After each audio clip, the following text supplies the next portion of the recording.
we're talking about your setup, obviously, in terms of address, but now this here, when you try to tilt forward, okay, so previously, okay, your spine angle was okay. It was a little bit curved, but at least your head and your back were straight, but you were kind of a bit too, back head, you were a bit too upright, okay?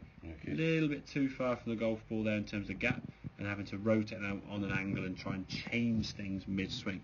When you try to get your spine angle, it's like your head just drops straight down there, okay? Yes. So you've curved your head, which was, now I came running in there, we sort of moved. Now if you remember what that position looks like there, I'll come running in, move you, and then look at that.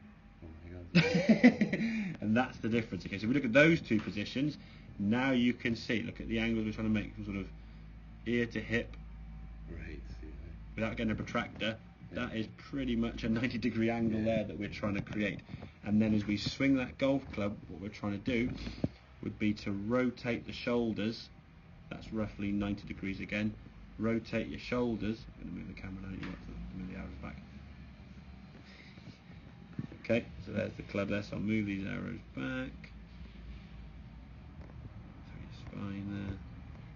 Oh, go away. Doing the life easier, wouldn't it? Put that through your shoulders there.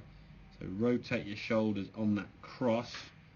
As you go back there now, that to me is pretty good. It could go a smidgen lower, but from where you were to where you are, the good thing is from that there, I would say, well, you'd be a little bit more angle with your shoulders. So there's a little bit levelling off that. I'd prefer just maintain that. You go back to where you are there, it just, that bottom blue line, okay? If I go different colours we can see. So the red line is kind of 90 degrees again to your shoulders. Right. Ideally you want your shoulders to be rotating on that. You level off just a little bit.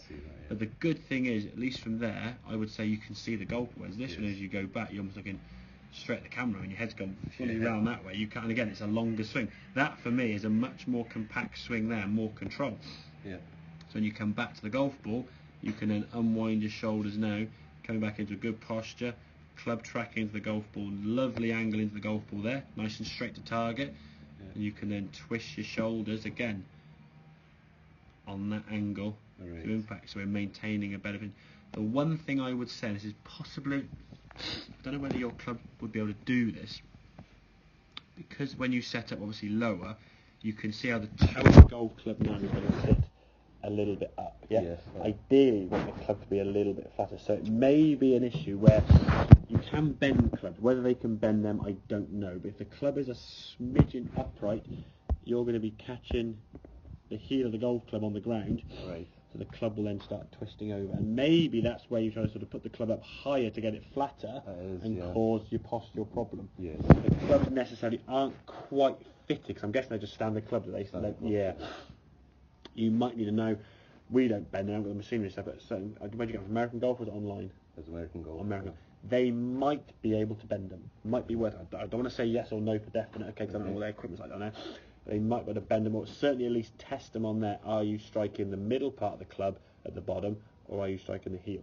If you're striking the club here, with the toe of the golf club there, there's no way that golf ball goes up in the air, because half the golf ball is sort of underneath here, so isn't it? Okay, and then you're hitting there. That's where the green grass is. So if the club's sitting that way, you're in that, or then you try and put the club this way, and now of course you're all out of position. You're trying to fit yourself to the club as opposed to the other way around. Exactly. So it might be worth just getting them measured or checked and stuff. But certainly in terms of position, you can see a much better position there. But that club is more flat on the ground because you sort of stood more that way as opposed to that way. Okay. Ideally, from your point of view, I mean, you can see you watching that golf. That one on the right hand side is a really good position. You've got a nice small gap there from your hands to your legs there. Plenty of control in a position whereby you can rotate your lower half. Usually on the golf course, you don't really get much of a twist to your right foot. Well, if you're setting up very upright and stretching out there, all you're trying to do is throw the club that way. You're not going to want to twist. If you twist, you'll fall over. The twist is going to happen when your lower half is actually rotating here and here, and the lower half follows, so the feet follow. If you're throwing the club out, your lower half's going to be acting to try and stand you up. So you can't move your feet. So as much as you go, oh, come on, Ray, twist your feet. Well, hang on a minute. If I do that, I'm going to fall flat on my face. You're not going to let yourself do it. No. And that's the thing. So there's reasons. I felt Yeah, exactly. And you're wobbling around, and of course, and the shot's not really very good because you're all wobbling. Yeah. And then, of course, then you just try and go back to keeping the feet nice and flat, okay? Yeah.